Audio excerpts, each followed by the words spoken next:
Hello guys, মাইলরপিট blog চ্যানেলে তোমাদের সবাইকে স্বাগত জানিয়ে আজকের ব্লগটি শুরু করছি। আশা করি তোমরা সবাই খুব ভালো আছো, আমিও কিন্তু খুব ভালো আছি।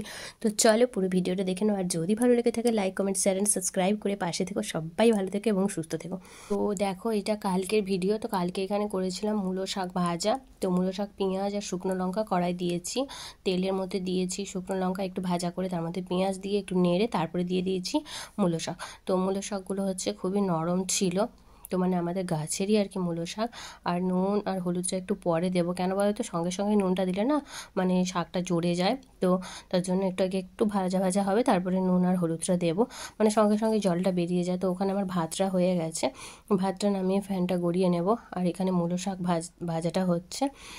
তো তারপরে আরও অনেকগুলো রান্না আছে, তো তাড়াতাড়ি করে নিতে হবে, কারণ মানে কোথা থেকে সময় চলে যায় না কিছু বোঝা যায় না। সকালবেলা খুব মানে সময়টা যেমন কোথা থেকে চলে যায়। তারপরে দেখো এখানে কড়াই দিয়ে দিয়েছি তেল, তারপরে তেল দিয়ে দেওয়ার পরে এখানে হচ্ছে এখনও মাছ ভাজা বসাতে হবে।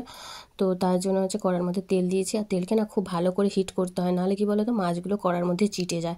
তো তাই জন্য ভালো করে হিট করে নিচ্ছি, মানে যতক্ষণ না কড়া থেকে ধোঁয়াটা ওঠে। তো ধোঁয়াটা উঠলে বুঝতে পারি যে তেলটা পুরোপুরিভাবে হিট হয়ে গেছে। তারপরে এখানের মধ্যে দেখো মাছগুলো দিয়ে দিয়েছি। আর সোনা বাবার জন্য এসেছিলো জ্যান্ত মাছ, আর আমাদের জন্য ভোলা মাছ। তো বিশেষ করে শীতকালে তো আমি তোমাদের আগে অনেক ভিডিওতে বলেছি যে বিশেষ করে মানে আমার এই নদীর মাছ বা সমুদ্রের মাছ খেতে খুব ভালো লাগে, কারণ গরমকালে তো সবসময় জ্যান্ত পোনা মানে এগুলোই খাই, কারণ তখন তো বেশি মানে নদীর বা এইসব খেলে অ্যাসিডিটির সমস্যা হয়, তার জন্য আর কি ওগুলো খাই। তো ওগুলো খেলে, ঝোল খেলে শরীরের পক্ষে খুব ভালো। তো তার জন্য তখন তো বেশি ঝোল খাওয়া হয়, কুমড়ো ডাঁটা, লাউ ডাঁটা, তো এইসবের আর কি। সেরকম অর্থে আর কি অতটা বেশি খাই না নদীর মাছ বা সমুদ্রের মাছ, খুব কম খাই। আর তারপরে কড়াইয়ের মধ্যে দেখো এখানে দিয়ে দিয়েছি পেঁয়াজ, আদা, রসুন। প্রথমে কড়াই তেল দিয়ে একটু চিনি দিয়েছি, তারপরে পেঁয়াজ, আদা, রসুন দিয়ে তারপরে এখানে দেখো মশলাটা কষাতে দিয়েছি, তারপরে টমেটো দিয়েছি, দিয়ে নুন হলুদ সমস্ত কিছু দিয়ে ভালো করে টমেটোগুলো না এখন মানে কেমন সেদ্ধ হতে চায় না। আমার টমেটোটা বাজার থেকে নিয়ে এসছে আমার বর, ততটা একটা ভালো নয় জানো তো, যেমন সেই দেশি টমেটো নয় এই টমেটোগুলো, তার জন্য না মানে কেমন একটা শক্ত মতো। তার জন্য ভালো করে নুন দিয়ে আগে একটুখানি নরম করে নিয়েছি, আর তারপরে মাছের ঝালটা করে নিয়েছি। আর এটা হচ্ছে রাতের বেলার ভিডিও। তো ওখানে তো আমি একটু আর কি মটরশুঁটি আর আলুকে সেদ্ধ করে নিয়েছি, কারণ ঘুগনি বানাবো। ওখানে সেদ্ধটা করেছি, কারণ খুব সুন্দর নরম হয়ে গেলে, সফট হয়ে গেলে না খেতে খুব ভালো লাগে। আর সোনা বাবার জন্য গরম জল করে ফ্লাক্সের মধ্যে ঢেলে দিয়েছি, আর এই যে টিফিন কারিতে ঢালছি জলটা ঠান্ডা হতে দেওয়ার জন্য। তারপরে সমস্ত মশলাগুলো আর কি গ্রেট করে নেব, তারপরে গ্রেট করে নেওয়ার পরে তরকারি করবো, আর একদিকে রুটি করব। তো আর কি আদা, রসুন, টমেটো, পেঁয়াজ সব কিছু আর কি গ্রেট করে নেবো। কেন বলো তো, গ্রেট করে নিলে না তরকারিটা খুব সুন্দর মানে মাখা মাখা হয়, মানে ঘুগনি করলে সেটা আর কি গ্রেভিটা ভালো আসে। তার জন্য আর কি আমি এভাবে সমস্ত কিছু গ্রেট করে নিই। আসলে কি বলো তো, সবসময় মিক্সিটা বার করি না, মানে মিক্সি ব্যবহার করি না ছোটোখাটো জিনিসের জন্য, আর করি না একসাথে অনেক কিছু রান্নাপাতির মশলা হলে তখন করি, না হলে আমি এইভাবেই গ্রেট করি, মানে মিক্সিতে করি না। আর বিশেষত কি জানো তো, আমাদের রান্নাঘরটা পুরোটা কমপ্লিট হয়নি কাজটা, তো তার জন্য রান্নাঘরে এমনি আর কি একটা তার দিয়ে জাস্ট একটা এলইডি লাগিয়েছে, সেটা আমার বরই করেছে। তার জন্য এখনও কোনো কারেন্টের কাজ হয়নি বলে আর কি মিক্সিটা রান্নাঘরে দিয়ে করতে পারি না, তার জন্য আমি বিশেষত আরও করিও না। আর তাছাড়া ছোটোখাটো জিনিসের জন্য মিক্সি না করে এইভাবে গ্রেট করে নিলেও কিন্তু কোনো অসুবিধা আমার হয় না। তো তারপরে কড়ার মধ্যে তেল দিয়েছি চিনি, আর সমস্ত তরকারিতে না আমি একটু চিনি দিয়ে করতে ভালোবাসি, কিন্তু হয়তো আমার বর খুব রেগে যায়। আবার কিন্তু উল্টো দিকে মাও খুব ভালোবাসে, মানে মা আর আমি খুব চিনি দিয়ে মানে শাক পাতি বলো তরকারি সবই একটু করে মিষ্টি দিয়ে করতে ভালোবাসি, কিন্তু আমার বরের মানে খুব রাগ। কেন বলো তো, ওই চিনি দিলে খাবারটা খেতেই চায় না। কিন্তু হ্যাঁ, মাংস রান্না হলে তখন বলে যে তেলে একটু চিনি দিয়ে দাও, কারণ মাংসটা কালার হবে তার জন্য। কিন্তু আমি সবই মানে লুকিয়ে একটু করে চিনি দিই, তো ওকে জানাই না, কারণ জানালে হচ্ছে রেগে যাবে তার জন্য। তারপরে দেখো এখানে কড়ার মধ্যে আর কি সমস্ত আদা, রসুন, পেঁয়াজ, আমি বেশিরভাগ তরকারিতে আর কি মশলাটাই ব্যবহার করি। মানে কড়ার মধ্যে তেল দিই, তেলে জিরে যেহেতু ছিল না, শেষ হয়ে গিয়েছে, তার জন্য আর কি কড়ার মধ্যে তেল দিয়েছি, দিয়ে আদা, রসুন, পেঁয়াজ, টমেটো, কাঁচা লঙ্কা, নুন, হলুদ, আর অল্প করে একটু গুঁড়ো লঙ্কা দিয়েছি। আমার বর এই গুঁড়ো লঙ্কাটাও খুব একটা পছন্দ করে না, গুঁড়ো লঙ্কা দিলেও কিন্তু খুব রাগারাগি করে তরকারির মধ্যে, ও খেতে চায় না এতটা ঝাল, তো সিম্পল পছন্দ করে। যেহেতু আমারও একটু ইচ্ছে হচ্ছিলো ঝাল ঝাল খাবার, তো তার জন্য আর কি দিয়ে দিয়েছি। কিন্তু মাঝে মাঝে না সাদামাটা খুব একটা ভালো লাগে না, সবসময় খাই, আবার মাঝে মাঝে একটু মনে হচ্ছে একটু ঝাল ঝাল খাই, তার জন্য দিয়ে দিলাম। তো পরে খাওয়ার সময় যা হবে তখন দেখা যাবে, আপাতত এখন হচ্ছে দিয়ে দিয়েছি। তো তারপরে এখানে দেখো ধনে পাতা অনেকগুলো ছিল, ধনে পাতাগুলো সমস্ত কিছু ধনে পাতাগুলো বেছে নিচ্ছিলাম, কারণ কিছু কিছু ধনে পাতা না হলুদ হয়ে গিয়েছে, তো বেছে রেখে দিচ্ছিলাম। তার জন্য কিছুটা ঘুগনির মধ্যে দিয়ে দেবো আর কিছুটা রেখে দেবো। অনেকগুলোই ধনেপাতা আছে তার জন্য। তারপরে এখানে আমার তরকারিটা প্রায় হয়ে এসছে। তারপরে তরকারিটা আমি নামিয়ে নেব। দেখো এখানে তরকারিটা নামিয়ে নিচ্ছি। তো আমার তরকারিটা পুরো কমপ্লিট হয়ে গেছে। আর ওপর থেকে আমি একটুখানি জিরে পাউডার ছড়িয়ে দেব। তো যেহেতু জিরে গোটা ছিল না তার জন্য গুঁড়োটাই ছড়িয়ে দিচ্ছি। আর এখানে দেখো রুটি করতে চলে এসেছি। তো তাড়াতাড়ি করে আর কি রুটিগুলো করে নেব। আমি এইভাবে একটা একটা করে রুটি বেলি আর একটা করে কড়াতেই সেঁকি। আমি ডাইরেক্ট একটা একটা করে পুরো কড়াতেই করে নিই।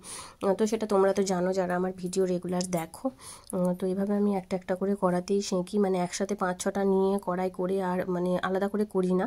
তো একভাবে মানে একটা একটা করে আমার পুরো রুটিটাই হয়ে যায় আর কি। কিন্তু আমার কড়াতে রুটিটা যে ফোলে না সেটা নয়, আমার রুটিটা ফুলেও যায়। হ্যাঁ, এক আধটা মিস তো যেতেই পারে, না হলে রুটি ফুলে যায়। তো কোনো কারণে সেটা লিক হয়ে যায় বা রুটি ফুলাতে গিয়ে বা কোনো কারণে কোনো অসুবিধে হয়, না হলে কিন্তু রুটি ফুলে যায়।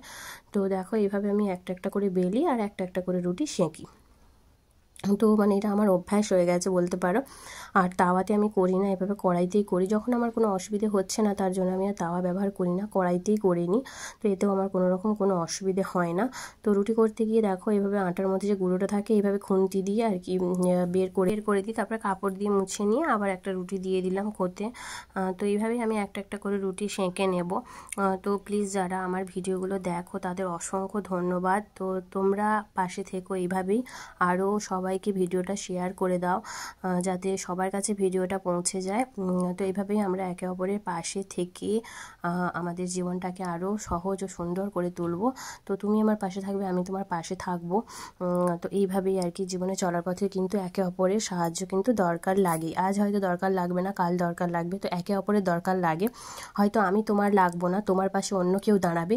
আমার পাশে হয়তো তুমি সরাসরি দাঁড়ালে না, কিন্তু তোমার হয়ে অন্য কেউ দাঁড়ালো। তো এইভাবেই আমাদের জীবনে চলার পথটা।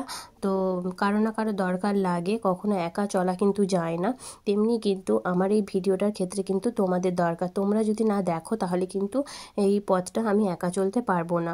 তো একা চলবো না, একা চলতে গেলে তোমাদেরও দরকার লাগবে। তো আমরা সবাই একসাথে চলবো, কিন্তু তার জন্য তোমাদের অবশ্যই ভিডিওটা দেখতে হবে প্রথম থেকে পুরো শেষ পর্যন্ত। তো দেখো এখানে আমার রাতের বেলায় আর কি খাওয়ার আগে আর কি আমি সমস্ত বাসনগুলো মেজে নিচ্ছিলাম। কেন বলো তো, রাত সকালবেলা না হলে অনেকগুলো বাসন বেরিয়ে যাবে। তার জন্য আর কি, যেহেতু সোনা পাপা ঘুমিয়েছিল তার জন্য ভাবলাম যে না বাসনগুলো তাহলে মেজে নিই। আর বাড়িতে মানে মা দেখছে, টিভি দেখছে। তো মায়ের কাছে আর কি মা নিচে বসে টিভি দেখছে আর ওপরে সোনা পাপা ঘুমিয়ে আছে। তো অনেক সময় মা ঘুমিয়েও দেখে সোনা পাপার কাছে, তো বিছানায় আর কি ঘুমিয়েও দেখে অনেক সময় টিভি। তো অনেক সময় নিচে বসেও দেখে। তো এখানে অনেকগুলো বাসন হয়ে গেছিলো বলে মেজে নিচ্ছিলাম, দিয়ে সোনা পাপার বাটিগুলো মেজে রেখে দেবো। তো এখন করে কি হয় জানো তো, সোনা পাপা একদম খেতে চায় না। সন্ধেবেলার পর থেকে যে খাবে না, ঘুমিয়ে পড়বে আর সারা রাত ধরে খাবে না। ডেকেও সাড়া দেয় না। কি করবো বলো তো? যদি তোমাদের কাছে এর কোনো উপায় থাকে একটু বলো তোমরা প্লিজ। শীতকালের জন্য না কিসের জন্য হচ্ছে জানি না, প্রচণ্ড ঘুমাচ্ছে জানো তো, একদম খেতে চাচ্ছে না। তো কি করব আমি, মানে কিছুই বুঝে উঠতে পারি না। মাঝে মাঝে জানো তো কি চিন্তা হয় সোনাটাকে নিয়ে। তো মানে একদম খেতে চায় না। মানে ইদানিং এই কটা দিন আরও বেশিই হচ্ছে যে রাতের বেলা ডাকলেও আর উঠতে চায় না। তো ঘুমিয়ে যাচ্ছে, মানে এতই ঘুম পাচ্ছে ওর। কিন্তু সারা দিন ঘুমোতে দেয় না, সারাদিন দুষ্টুমি করে বেড়ায়। তো তার জন্যই হয়তো ঘুমটা বাকি থাকে বলেই একদম ঘুমিয়ে নেয়। কিন্তু ওটা তো আবার হলে কি হবে বলো তো, না খেলে কি করে হবে বলো। সেই সন্ধ্যের পর থেকে ঘুম দিচ্ছে একদম, মানে রাতের বেলায় যে ওঠে না তা নয়, ওঠে এক আধবার, কিন্তু খায় না। এটাই হচ্ছে সমস্যা। তো তারপরে এখানে দেখো সমস্ত বাসনকোসনগুলো একটা একটা করে মেজে ধুয়ে নিচ্ছিলাম। আর আমার তরকারি আর রুটি তো হয়েই গেছে। তো আমার বর বাড়িতে এলেই একসাথে আর কি খাওয়া দাওয়া করবো। কারণ ও না, মানে আমি যেমন ওর জন্য বসে থাকি খাই না, তেমনি কিন্তু ও আমাকে ছেড়ে খায় না। মানে একসাথেই দুজনে খাই যখনই খাই। তো ও খাওয়ার সময় আমাকে খোঁজ করে যে কোথায় একসাথে খাবো, বা আমিও খাওয়ার সময় বসে থাকি আর কি, ও এলে একসাথে খাই। তো এইভাবে আমরা একে অপরের পাশে থাকি। মানে দুজনেই আর কি, ও আমাকে ছাড়া খেতে চায় না, আমিও ওকে ছাড়া খেতে চাই না। দুজনেই একসাথে খাই আর কি সব সময়। তো তারপরে দেখো এখানে সমস্ত কিছু ধুয়ে আর কি বেসিনটাও ভালো করে পরিষ্কার করে নিচ্ছিলাম। তো আশা করি তোমাদের এই ভিডিওটা ভালো লাগলো। যদি ভালো লেগে থাকে পাশে থেকো, আর পুরো ভিডিওটা দেখার জন্য তোমাদের অসংখ্য ধন্যবাদ।